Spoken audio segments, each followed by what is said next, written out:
Cuma kita melakukan yang terbaik sampai akhirnya mungkin dikira seperti beneran. Karena aktingnya Amanda bagus banget ya, jadi kita pikir itu beneran ya. Makasih. Kalau gitu besok naik honor ya Pak? Boleh. Kalau laris dapat bonus juga kok. Dengar ya. Jadi pastiin semuanya nonton lagi nanti.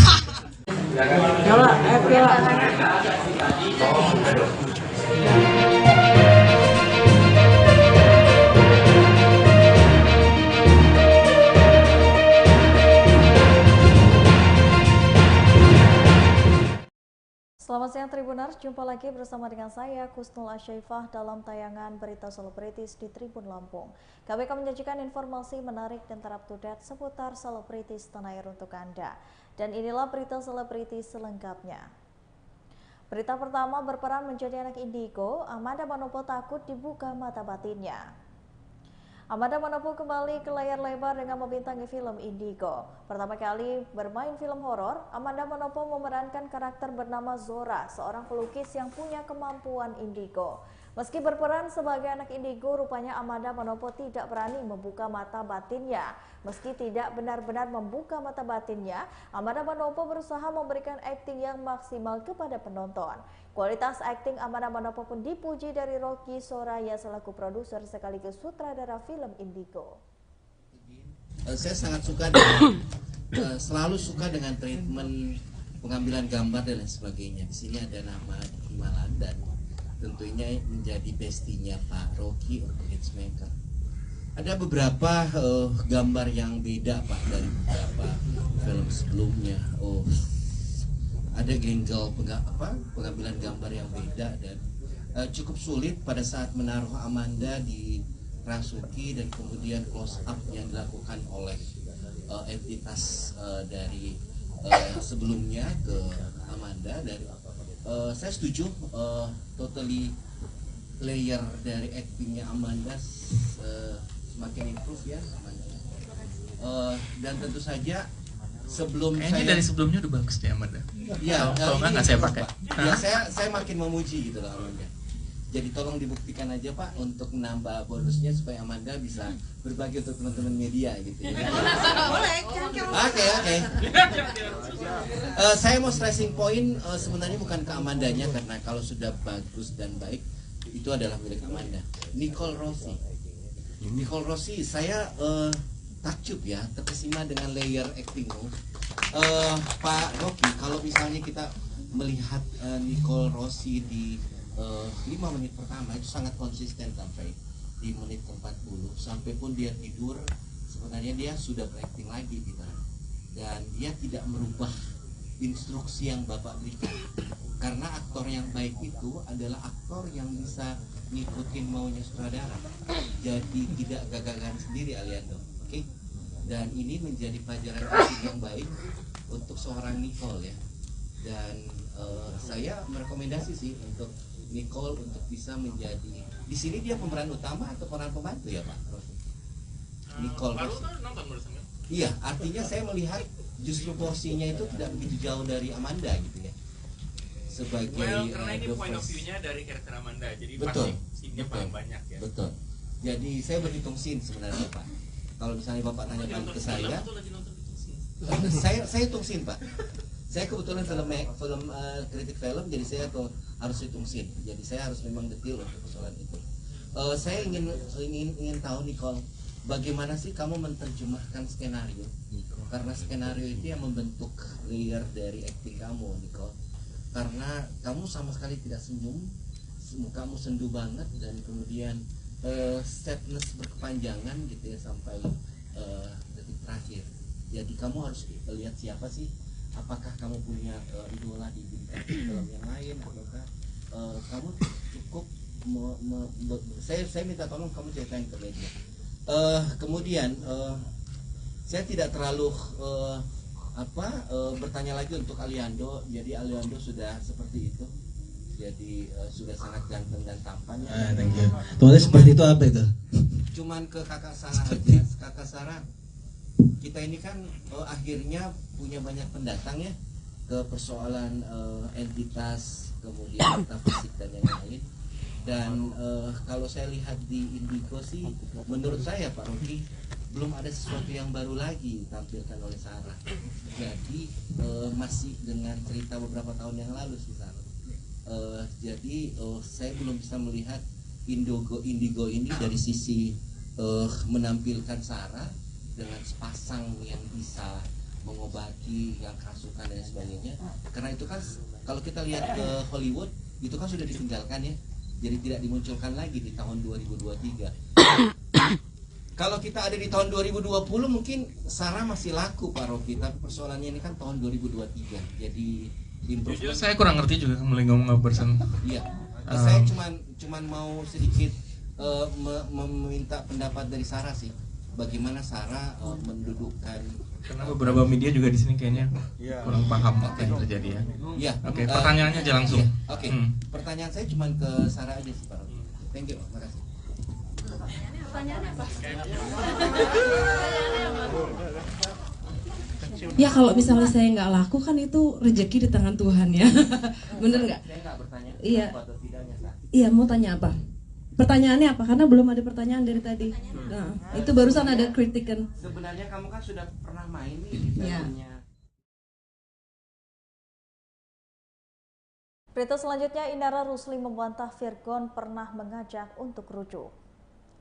Pihak dari Indara Rusli membantah Virgon pernah mengajak rujuk. Kuasa hukum dari Inara, Arjana, mengatakan bahwa itu hanya pernyataan dari keluarga Virgon yang belum diketahui kebenarannya. Lebih lanjut, Arjana mengatakan tak ada keinginan dari Inara Rusli untuk rujuk.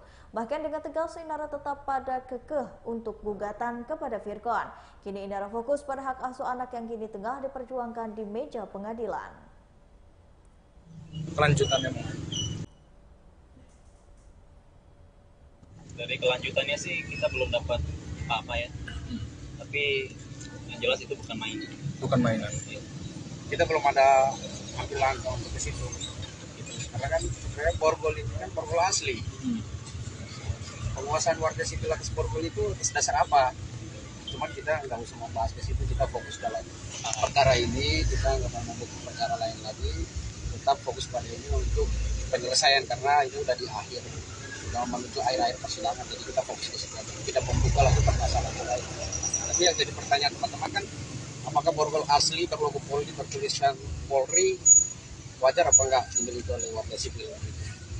Itu borgolnya di mana sekarang, Bang? Borgolnya di kita, karena itu kita gunakan juga dalam pembuktian perkara ini. Ya, dan dikonfirmasi oleh saksi, baik saksi dari kita dan juga saksi dari tergugat. Ibunya Virgon bersaksi dalam pengadilan mengkonfirmasi bahwa benar borgol itu ada. Bang, komunikasi Virgon sama anak masih lancar apa? Komunikasinya sampai sekarang masih lancar dan Winara tidak menutup akses. Bahkan sore ini juga ada pertemuan. Oh, artinya setelah ini proses selanjutnya, apalagi setelah kemarin saksi ahli, terus sekarang pengecekan harta ganda ini, selanjutnya agendanya apalagi nih Bang?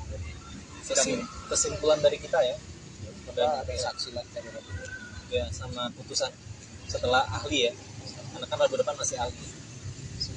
Agendanya Rabu depan ahli, Rabu berikutnya adalah kesimpulan dari pihak penggugat maupun tergugat, agenda berikutnya lagi putusan.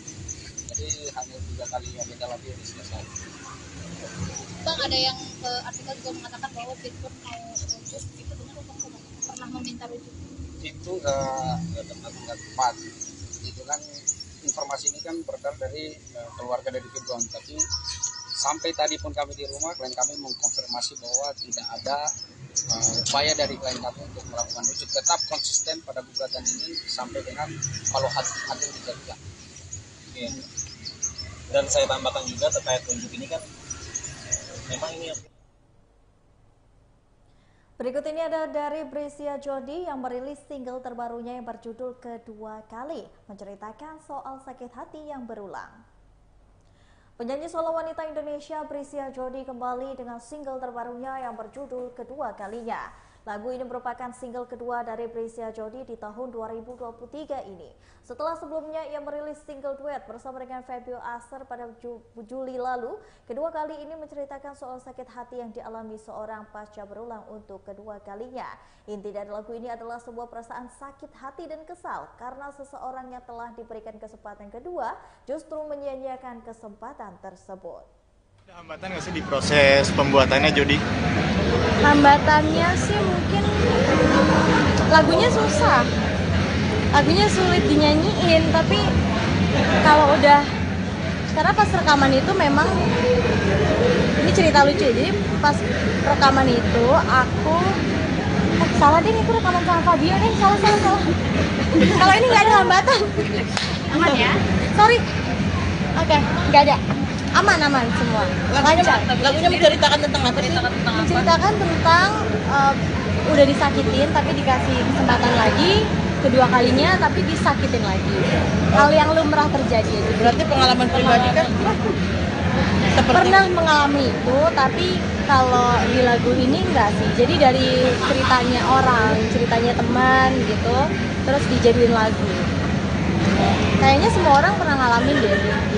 Tapi kamu sendiri ikutan untuk syairnya juga nggak sih? Enggak sih, jadi semua Terima itu jadi. terima jadi. Dan itu baru 2 lagu terakhir ini yang aku terima jadi. Biasanya aku selalu bikin sendiri, kalau enggak pasti kayak workshop bareng gitu. Kalau orang bilang kan katanya kalau kita nyanyi lagu sedih berarti nanti doanya doa sedih. Itu yang paling aku takutin sebenarnya, karena aku selama ini kan lagunya galau terus semua gitu kan, tapi tuh beneran terjadi seruntutan gitu loh.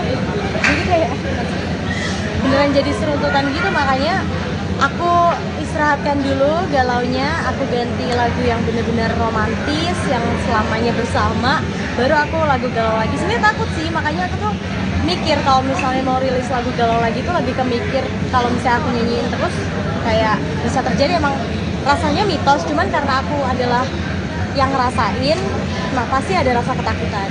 Tapi jadi kamu ngerasa lagu yang kamu bikin itu kamu lebih cocok nyanyi lagu galau, sedih, romantis atau yang happy sih?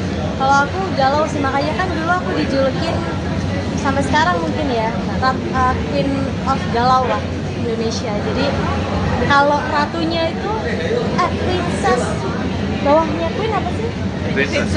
Princessnya tuh aku yang galau-galau. Nah, ini seniornya nih yang ratu galau tuh ibaratnya Teh Ocha gitu. Dulu tuh sering digituin. Tapi kenapa memilih untuk ke galau lagi? Karena memang pasar di Indonesia lagu galau.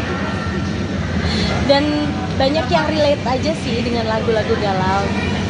Jod, ini kan lagunya kan kamu terima jadi ya. Mungkin dari kamu sendiri ada kurasi sendiri nggak sih? Misalnya nggak semua langsung kamu terima gitu, ada dari koreksi dari kamu, ada nggak sih? Pasti.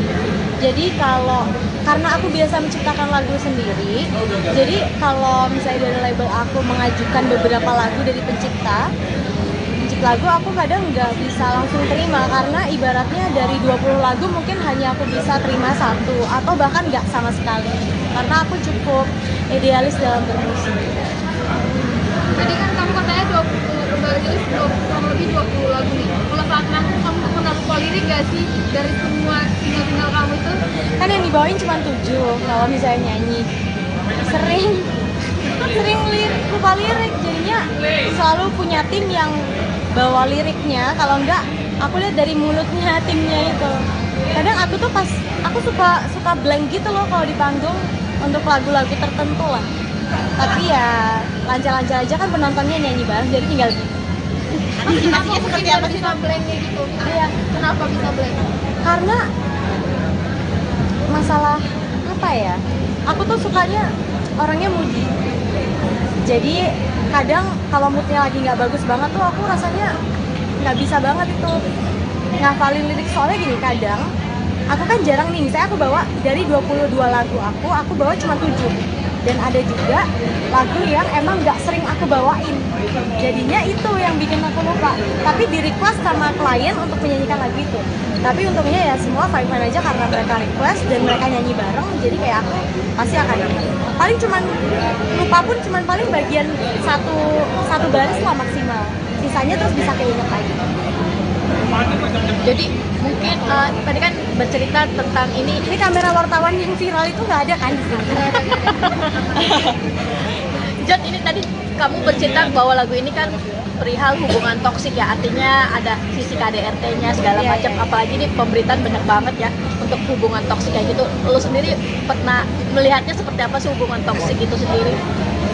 kadang kan hubungan toksik itu malah bisa menjebak kita untuk lebih lama di dalam situ ya, karena banyak apa ya, mungkin pasangan kita toksik gitu ya, jadi bikin kita toksik juga, sehingga kita ngerasa kita toksik, lalu kita untuk keluar dari hubungan itu susah karena kita sama-sama toksik nih.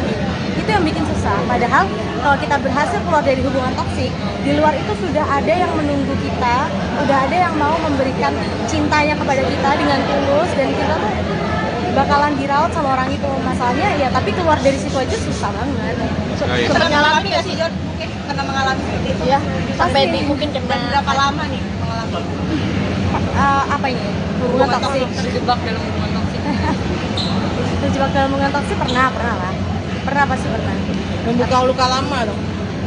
Enggak sih, nggak kepikiran lagi karena sekarang udah bahagia banget. Jadi aku ngerasain banget dari pengalaman aku yang toksik itu, jadi ngerasa oh ternyata kalau misalnya aku keluar dari hubungan toksik tuh masih ada orang baik gitu. Karena kalau udah di hubungan toksik mikirnya semua orang kayak pasangan kita gitu.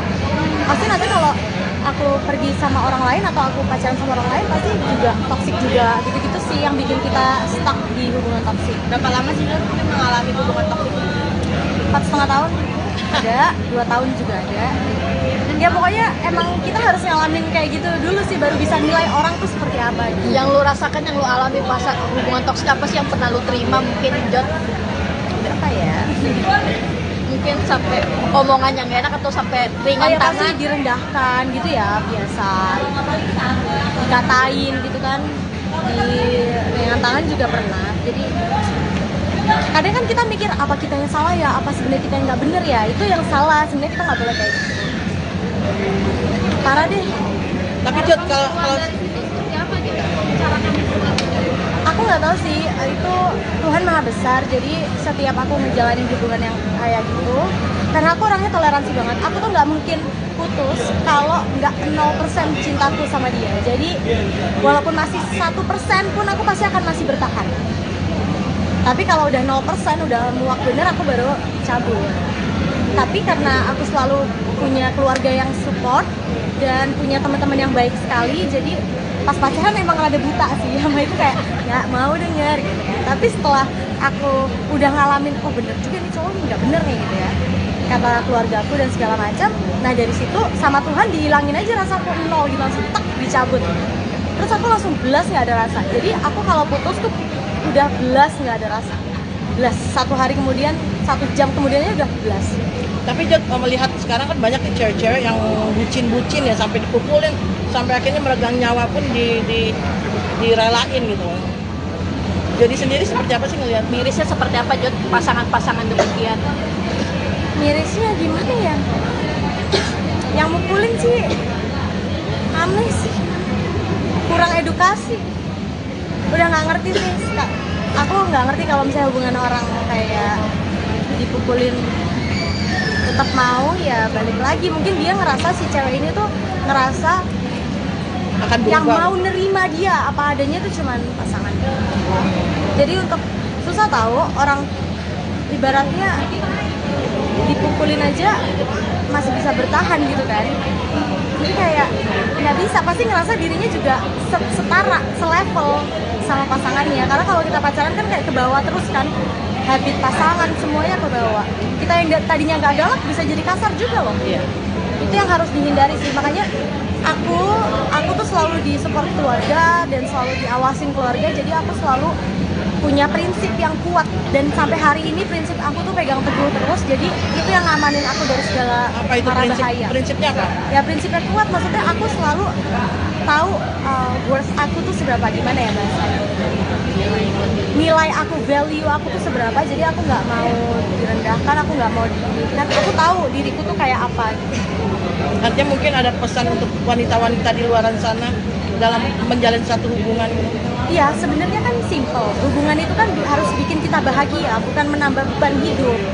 Jadi kalau pasangan kamu sudah benar-benar menambah beban hidupmu dan membuat kamu menderita, cabut, secabut itu sih. Karena sampai kapanpun, kan kadang kan on off kan, kadang tuh si cewek tuh gampang luluh nih. Ini bahaya nih. Gampang luluh dengan mulut manis laki-laki. Disayang tiba-tiba, disiksa tiba-tiba, disayang tiba-tiba, disiksa tiba-tiba. Itu yang bikin kita bingung. karena kita kan dari hati sini kan ngerasain. Tapi sekarang coba deh campur sama logika gitu kan, kita harus tahu oh berarti ini bukan buat gue ya, karena dia itu nggak bikin gue bahagia gitu kan. Terus curhat sama temen-temennya aja tetap nggak mempan kan, pasti tetap aja balikan lagi, udah dipukulin balikan lagi. Aku sering banget denger curhatan itu. Nah kalau aku sih simple, kalau kamu di hubungan itu cari orang lain aja. Aku langsung gitu sih orangnya, kalau aku udah ngeliat dia kayak enggak, aku pasti udah ya udah terserah. Aku nunggu diputusin Kak biasanya. Aku nunggu diputusin. Kenapa tuh? Aku jarang mutusin. Kenapa? Supaya kamu supaya dia kayak salah gitu. Ya udah deh gitu. Aku nunggu diputusin tuh maksudnya aku udah pernah ngomong putus tapi dia nggak mau, terus ya udahlah tunggu dia putusin aja yang benar-benar udah. Dan aku suka kabur jadi kayak bisa gitu menyendiri atau sama keluarga. Yang pasti sayangnya keluarga aja sih, jadi bisa berlindung di situ. Oh juga nggak penting-penting banget lah laki-laki yang jahanam ya, apa sih namanya? Toxic. Jadi kan kalian udah melejiti apa ada keinginan menikah mungkin ke depan seperti apa? Amin, pastilah. Karena aku udah kayak menemukan aminnya the one ya buat aku. Jadi aku udah nggak mikir kemana-mana lagi selain dia udah aku kasih tempat menjadi pasanganku. Jadi aku lebih ke mikir masih ngelanjutin karir dan bisnis aku. Jadi kalau misalnya untuk pasangan kayaknya aku udah nggak mikirin yang lain lagi. Apalagi sih yang dicari dari seorang Sia Jody. Yang dicari apanya? Yang mau dicapai. Banyak, aku pengen banyak hal deh, menyejahterakan semua orang kalau bisa. Pengen punya yayasan apapun itu buat ngebantu orang, pengen berguna buat orang. Berita selanjutnya datang dari Hanifah yang menggugat cerai suaminya. Ada bukti perselingkuhan hingga seserahan pernikahan. Pernikahan Hana Hanifah dan Randy baru berusia sebulan. Namun berbagai masalah muncul hingga membuat Hana ingin bercerai dari sang suami. Perceraian Hana Hanifah pun disorot. Hana Hanifah mengaku sudah sangat siap berpisah dari Randy. Ia juga membeberkan kelakuan dari Randy yang sebulan menikah dan sudah tak bisa mempertahankan rumah tangganya bersama dengan Randy. Dikutip dari YouTube KH Infotainment pada Jumat 13 Oktober 2023 lalu, Hana Hanifah membongkar kelakuan suaminya. Hana Hanifah mengaku Randy sempat membatasi dirinya untuk bertemu dengan orang tuanya. Bahkan saat sang ibunda sakit, ia juga tetap tak boleh menemui sang ibu. baru aku nggak ada, aku orangnya kan nggak curigaan ya, tapi pas aku itu kaget sih. Coba minta penjelasan gitu nggak Mbak Hana? Nggak bisa penjelasan. Terus dari jawaban dia dia bagaimana? Mengelak. Gimana? Ya alasan katanya ya aku nggak selingkuh gitu, namanya maling nggak akan teriak maling. Itu kapan kepergoknya Mbak? Selesai aku pulang umroh tanggal 4. Selain itu apakah ada lagi yang dikulikan Mas Randy-nya gitu Mbak Hana? Ada sikap atau bagaimana? Boleh diceritakan? Mbak nggak kedengeran. Apakah ada lagi Mas Randy yang bikin akhirnya Mbak Hana menggugat cerainya? Ada, kayak satu adanya pengancaman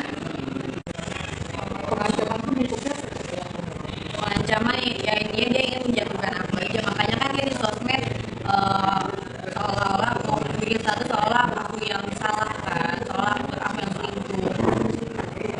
Mbak, tapi kamu tahu sosok perempuan selingkuhannya dia? Tahu. Ya. Belum kamu kenal sama? Aku nggak kenal sama dia, tapi pas aku tahu dia cerita itu langsung aku telepon, aku langsung tanya. Berarti ada juga pernyataan dari yang selingkuhannya ya Mbak? Gimana Mbak pernyataannya? Ya pernyataannya dari selingkuhannya itu dia nggak dari ini, aku kenal dia berarti pernikahan aku sejak ini, karena dari awal juga kan pengennya melakukan ibadah ya, ibadah menikah kan ada ibadah kan, ibadah seumur hidup lah. Aku juga nggak pengen nantinya, aku juga nggak pengen cerai, aku juga menikah juga pengen menjadi lebih baik lah gitu. Tapi mungkin Allah kehendak lain dan si kebahagiaan ini ya udah. Tapi berapa lama sih kamu mengenal dia gitu sampai badannya kamu bisa menikah sama dia? Salah aku sih sebenarnya ini, aku kenal dia tuh baru beberapa minggu aja.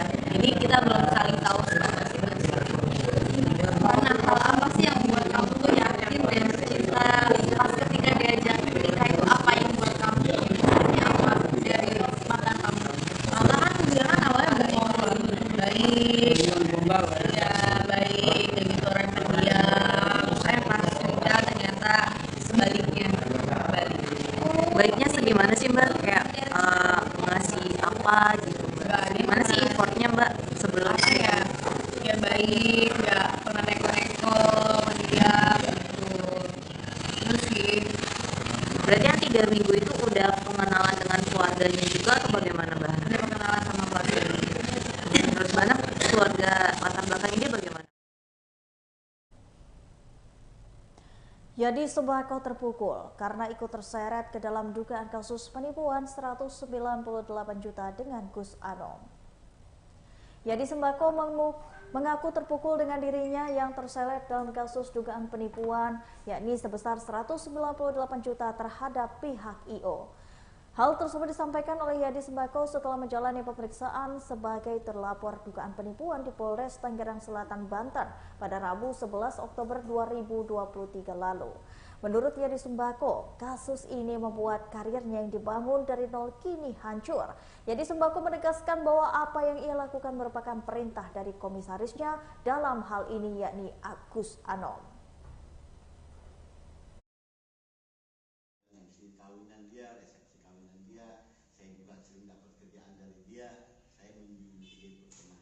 Saya juga sudah kenal keluarganya beliau, ibunya, orang tuanya, mertuanya, semua saya sudah kenal dan saya wajib menjunjung tinggi pertemanan. Ini berarti rumah yang mau dijual ini adalah tanggung jawaban dirimu untuk karena tadi nggak punya uang karena pandemi dan akhirnya mau jual rumah ini karena juga salah satunya pertanggungjawaban Bang Yadi sama Gus Anom, ada nggak berdua untuk melunasi utang dari itu? Tidak ada, saya ngomongin ke Gus Anom. Gus Anom dengan caranya sendiri, kalau saya dengan cara pribadi saya. Berarti rumah itu buat jaminan ke Adri? Bukan buat jaminan, memang yang pertama saya akan mencari lebih, yang lebihnya itu saya bertanggung jawab kalau misalnya tidak ada penyelesaian dari Gus Anom sendiri, ya saya dilaporkan gitu. Sekarang dia mau misalnya saya lihat statementnya beliau mau melaporkan balik gitu. Ya mohon maaf, saya tidak bisa ke arah situ, saya tidak bisa bekerja sama. Kalau untuk melaporkan balik kita yang salah gitu kan, kita yang salah kok. Adri itu udah melaksanain acara gitu kan, dia juga dikejar-kejar vendor gitu kan, logikanya gimana gitu kan. Sekarang dia laporin saya, ya karena saya yang disuruh tanggung jawab sama Gus Anom semuanya, karena saya yang disuruh koordinasi terus sama Adri gitu kan, karena saya yang dilihat sama Adri gitu kan. Penyelesaiannya bagaimana ya, kita Gus Anom sudah menyatakan semua pembayaran artis, semua pembayaran I.O, semua pembayaran yang melalui cek itu saya, bukan Suryadi atau Taufik. Itu tulisan tangan Gus Anom, ada saya buktinya, dan tidak saya perlihatkan karena saya sudah serahkan ke penyidik seperti itu. Jadi